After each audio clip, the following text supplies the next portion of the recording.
नमस्कार। वैदिक ज्योतिष सीखने की श्रृंखला के अंदर आज ये जो है चौथा वीडियो। आज हम बात करेंगे ग्रहों के सेनापति मंगल के बारे में।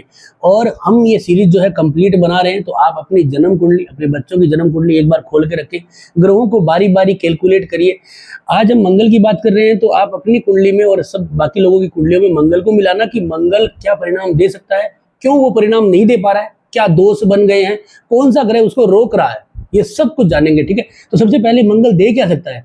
मंगल आपके अंदर में शारीरिक ऊर्जा दे सकता है, यानी कि जैसे कि आप 8 घंटे काम करते हो तो वो 8 घंटे को देता है। एक दूसरा जो लगातार नींद आती है ना, यानी कि जो जैसे हम बचपन में बहुत अच्छी नींद लेते हैं तो हमारी वृद्धि भी उतनी होती है। आजकल हम नींद नहीं ले पा रहे हैं, इसका मतलब हमारा मंगल भी कमजोर हो रहा है। तो एक चीज हमेशा याद रखिए, जो लोग प्रॉपर नींद नहीं ले रहे हैं ना, इसका मतलब मंगल में दोष है। यानी कि और कौन रोक लेता है? राहु। और राहु कौन है? मोबाइल। ठीक है, मंगल को हमेशा जो है राहु रोकता है। तो इसका मतलब क्या है कि कुंडली में अगर राहु ज्यादा बलवान हो रहा है या ज्यादा जो अशुभ हो रहा है मंगल को देखते हुए, तो वो आपके जो है वो रोक लेगा आपके मंगल, यानी कि शारीरिक ताकत को। आप सिर्फ कंप्यूटर या फिर वैसे में रह जाओगे। दूसरा पॉइंट कि मंगल आपके जीवन में जो है वैवाहिक जीवन में पुरुषार्थ का कारक है। लड़कियों के और पुरुषों दोनों के लिए ही जो है वो अपनी अपनी सेक्सुअल लाइफ को दिखाता है, पुरुषों के लिए भी और औरतों के लिए भी, क्योंकि औरतों में भी जो है वो सेक्सुअल एनर्जी का कारक है, क्योंकि वो बच्चा पैदा करने के लिए जो सेक्सुअल पावर चाहिए वो मंगल के पास है। दूसरी चीज क्या होती है कि हमारी जो कम्युनिटी है उसके अंदर जो हम भाईचारा या एक जो फॉर्मल वैल्यू रखते हैं ना, वो भी मंगल है। क्योंकि हमेशा याद रखिए, मंगल आपका पड़ोसी है, मंगल आपका छोटा भाई है, और मंगल जो है वो आपके साथ में खेलने वाले या साथ में रहने वाले लोग हैं। ठीक है, तो यानी कि मंगल आपकी कुंडली में बहुत अच्छा होना चाहिए। अगर मंगल सही नहीं होता है ना, तो हमेशा आपको शत्रुता बढ़ती रहती है।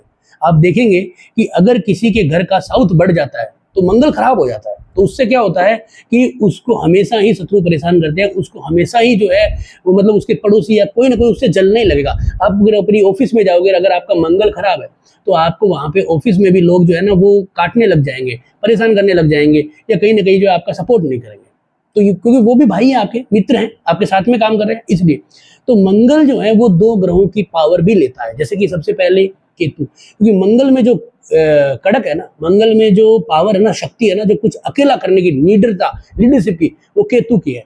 अगर कुंडली में केतु कमजोर है, जैसे आपके सामने स्क्रीन पे एक कुंडली है, अगर इसमें मैं देखता हूं तो मंगल क्या नीचस्थ हो गया। मंगल 4 नंबर कर्क राशि में नीच का होता है, ठीक है ना, और उसी के जस्ट सामने 10 नंबर मकर राशि के अंदर जो है वो उच्च का होता है। तो यहाँ पे मंगल जो है नीच का है, आश्लेषा नक्षत्र में है। नक्षत्रों की उपयोगिता बहुत बड़ी है। ठीक है, तो यहाँ पे जो मंगल है ना, वो क्या है कि कमजोर आ रहा है, क्योंकि नीच का हो गया। नीच का मतलब क्या होता है कि एक ग्रह जो है वो अपने बहुत नेगेटिव जोन में चला जाता है। जैसे कि अगर ज्योतिष का काम कर रहा हूँ तो मेरे लिए ज्योतिष पाठ पूजा ये बहुत जरूरी होती है। और अगर मैं कुछ ऐसे लोगों के सामने बैठ जाऊंगा, ऐसे लोगों के साथ बैठ जाऊं जो ज्योतिष को मानते नहीं है, ज्योतिष का मतलब कोई उनका लेना देना नहीं है, कुछ भी नहीं है, तो इसका मतलब क्या है कि मैं ना अपनी जो शक्ति है वो खो दूंगा और मेरी वैल्यू खत्म हो जाएगी वहां पे। तो इसका मतलब क्या है, मैं नीच जगह पे चला गया। ठीक है, इसका मतलब ये है कि आप बहुत ज्यादा उस जगह पे पहुंच जाते हो जहां पे आपकी पावर क्षीण हो जाती है, क्योंकि मंगल एक अग्नि तत्व ग्रह है। कर्क राशि क्या है कि जो है वो जल तत्व राशि है और प्योर जल है, तो वहां पे जाते ही मंगल कमजोर पड़ जाता है। ठीक है, तो आपकी कुंडली में भी आपको मंगल को जरूर देखना है। अब एक चीज आपको देखना है कि जो मंगल है यहाँ पे, जैसे कि अब सब कुंडलियों में भी, ठीक है, तो मंगल अगर आपको देख रहे हैं तो केतु यहाँ पे देखेंगे तो केतु मेष राशि का बैठा है, मंगल की राशि का। तो यानी कि यहाँ पे मंगल जो है ना वो पावर देगा नीच का जो है, क्योंकि केतु अगर कहीं पे बली है ना, इसका मतलब मंगल अपनी शक्तियां नहीं खो पाएगा, चाहे वो केतु उसको देखे या नहीं देखे, उसको छोड़ दो। हमेशा याद रखो, कभी भी एक ग्रह को जब आप कैलकुलेट करते हैं ना, तो उसके साथ कई ग्रहों को और देखना है। आप अपने रिजल्ट जो दे रहे हैं ना, आप अपने साथ ना अपने भाई बहन माता पिता सबको देख के रिजल्ट देते हैं। उसी प्रकार इन नवग्रहों की भी ऐसी चाल है, इनका भी एक ऐसा ही सिस्टम है कि वो भी किसी न किसी ग्रहों को देख के या उनको आंकलन लेके ही रिजल्ट देते हैं। ठीक है, तो उसी प्रकार क्या होता है। और दूसरा होता है शुक्र क्या है, सेक्सुअल लाइफ का कारक, और मंगल तो उसके अंदर है ही। मंगल खून में ऊर्जा कारक है। खून में ऊर्जा कब आती है? एक तो आपको जब कभी आप अपना पूरा पूरा साहस दिखाते हो, एक जब आप सेक्सुअल लाइफ में जाते हो, यानी कि सेक्सुअली रिलेशनशिप बनाते हो तब। तो इसका मतलब क्या है, शुक्र। अब यहाँ पे देखिए शुक्र जो है वो इसको देख रहा है, इसका मतलब क्या है कि मंगल आपका बली है, ये नीच का जरूर है लेकिन आपको रिजल्ट देगा, रिजल्ट देगा। यहाँ पे ये कैलकुलेशन निकाल सकते हैं आप। तो ये 2 ग्रहों को देखिए। अब आप अपनी कुंडली में देखिए अपने लोगों की, और कमेंट करिए कि आपकी कुंडली में मंगल चाहे वो अच्छा है या नहीं है, लेकिन अगर शुक्र और केतु दोनों गड़बड़ है ना, तो मंगल रिजल्ट नहीं दे पाएगा। बहुत और अगर एक ग्रह कमजोर है, एक ग्रह अच्छा है, तो इसका मतलब उसका 50-50 रिजल्ट आएगा। दूसरा कि मंगल जो है वो कुंडली के अंदर बैठा है, मान लीजिए सेकंड हाउस में, ठीक है ना। अब मंगल परिवार का भी कारक है। अभी मैं इस कुंडली पे एग्जांपल कर रहा हूँ, आप इसको एनालिसिस करना। जैसे अभी क्या है कि इसको समझिए कि मंगल जैसे कि सेकंड हाउस में बैठा है और नीच का हो रहा है, परिवार वृद्धि को रोक रहा है, ठीक है। अब विवाह का तो कारक बना हुआ ही है, क्योंकि शुक्र उसको देख रहा है, तो वैवाहिक जीवन तो अच्छा दे रहा है। लेकिन मंगल जो है वो सेकंड हाउस में नीच का है, तो अपना थोड़ा बहुत रिजल्ट देगा। अब सेकंड हाउस वो परिवार वृद्धि का है, ठीक है ना।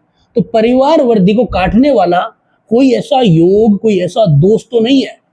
हमेशा कोई भी ग्रह का रिजल्ट दिखा दे रहा हूं, क्योंकि मंगल क्या है ना, वैवाहिक जीवन को लॉन्ग लाइफ तक ले जाता है, ठीक है ना। शुक्र उस लॉन्ग लाइफ की पार्टनरशिप है। बुध जो है वो दोनों का विश्वास है, ठीक है। तो मंगल जो है ना, उन जो वैवाहिक जीवन के अंदर बच्चे पैदा करने की जो शक्ति है वो मंगल है, क्योंकि 8वें घर में वृश्चिक राशि आती है और मंगल के पास ही है वो राशि। तो इसलिए अब परिवार वृद्धि की जो रिस्पॉन्सिबिलिटी है वो मंगल के पास होती है। अगर किसी को बच्चे नहीं हो पा रहे या बच्चों की दिक्कतें हैं, तो इसका मतलब मंगल रिस्पॉन्सिबल है। तो अगर मंगल को आपने देखा सेकंड हाउस में, यार वो क्या बच्चे देगा या नहीं देगा, तो आपको कुंडली के अंदर देखना कोई ऐसा दोष तो नहीं है। जैसे इस कुंडली में अगर हम देख रहे हैं, तो आपका जो है वो सूर्य और शनि का पूर्व भाद्रपद नक्षत्र में पितृ दोष है। इसका मतलब मंगल ओवरऑल आपको मेरिज लाइफ में बढ़िया है, अच्छी पत्नी ला के देगा, काम धंधे के क्षेत्र में बढ़िया है, धन देगा, अच्छा परिवार देगा। लेकिन जब बच्चों की बात आएगी ना, तब वो सूर्य और शनि का जो पितृ दोष है उसको देखते हुए, अपनी नीचता को दिखाते हुए एक रिजल्ट काट लेगा। ये कैलकुलेशन का नियम होता है। इस तरह से आपको कैलकुलेट करना है कि वो कहाँ पे अच्छा रिजल्ट देगा, कहाँ पे हमें काट लेगा, ठीक है। तो इस तरह से हम जरूर देखेंगे। अब एक चीज, सबसे इंपॉर्टेंट चीज ध्यान रखना, मंगल जो है वो अगर अशुभ हो ना, तो क्या करता है, सबसे पहले तो क्या होगा कि हर मोड पे कंपटीशन। सबसे पहले भाइयों के साथ, ये जब बार बार आप घर में कहते हो ना कि यार मम्मी आपने तो इसके साथ ये कर दिया, मेरे साथ ऐसा क्यों, जब आप अपने को ऐसा समझते हो ना कि यार मेरे साथ ऐसा हो रहा है, इसका मतलब आपका मंगल कमजोर है। ये मंगल का नेगेटिव इफेक्ट है, ठीक है। भाई बहनों में कंपटीशन कभी नहीं करना चाहिए। जो व्यक्ति भाइयों के साथ प्रेम से रहता है वो जीवन में हमेशा सुखी रहता है, ठीक है ना। तो इसलिए दूसरा कि अपने पड़ोसियों के साथ जहां भी जाओगे, पड़ोसी, अब आजकल देखते ना लोग पड़ोसी से रिलेशनशिप ही नहीं रखते। अरे अगर आपको मंगल को अच्छा करना है ना, अब लोग कहेंगे पड़ोसी तो बुद्ध होते हैं, लेकिन पड़ोसी में रहने वाला जो दोस्त है ना, आपका भाई है ना, वो, क्योंकि आपका भाई जब कभी जरूरत होगी ना वो बाद में आएगा, लेकिन पड़ोसी वाला जो व्यक्ति है ना वो पहले आएगा। इसलिए पड़ोस हमेशा, पड़ोस वो बुद्ध है, पड़ोस में रहने वाला जो दोस्त है, लड़का है जो हमारे सेम उम्र का है, वो हमारा भाई है, तो उसका मतलब वो मंगल है। तो उससे हमें बना के रखनी है हमेशा। आप कहते हैं ना मंगल को बलि करना है, तो पड़ोसियों के साथ प्रेम भाव बना के रखो, मजा आ जाएगा। मंगल को बलि करना है या मंगल दोष में है, तो मंगल का दोष होगा ना, तो क्या करेगा, घर का किचन हमेशा अस्त व्यस्त रहेगा, घर का किचन जो है वो खराब रहेगा, किचन में जो है वो साफ सुथरा नहीं होगा। ये आपको सिम्टम्स है जो आपको हमेशा देखने को मिलेगा।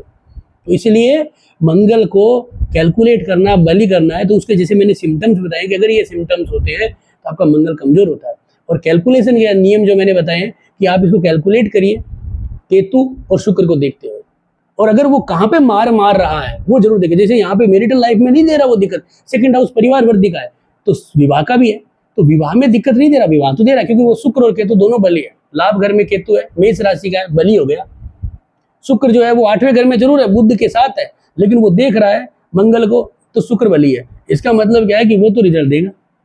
अब प्रॉब्लम कहाँ आ रही है कि वो सेकंड हाउस जो परिवार भाव है, तो आप कोई ग्रह अगर किसी भाव में बैठा तो उसको सारी चीजों को निकाल ले और देखिए किस किस पॉइंट को वो माइनस कर रहा है, किस पॉइंट को सही कर रहा है। जैसे मैंने कहा ना, बच्चों की दिक्कत दे सकता है और कहीं नहीं देगा, बस तो ठीक है, शारीरिक तौर पर नहीं देगा। तो यही कैलकुलेशन का नियम है। तो आपको ये वीडियो कैसा लगा जरूर बताएं। कोई चीज नहीं समझ में आ रही है कि यार कैसे कैलकुलेट करें, कमेंट जरूर करें। कमेंट करने से क्या होता है कि हम लोग उसको और अच्छी तरह से समझते हैं और सीखते हैं। हमेशा याद रखिएगा, हर व्यक्ति सीख रहा है, आज हर व्यक्ति सीख रहा है, तो उसी प्रकार हमें भी सीखने का मौका मिलता है और उसमें सुधार करने का मौका मिलता है। तो प्लीज आप कमेंट जरूर करें, बहुत अच्छा लगता है। धन्यवाद।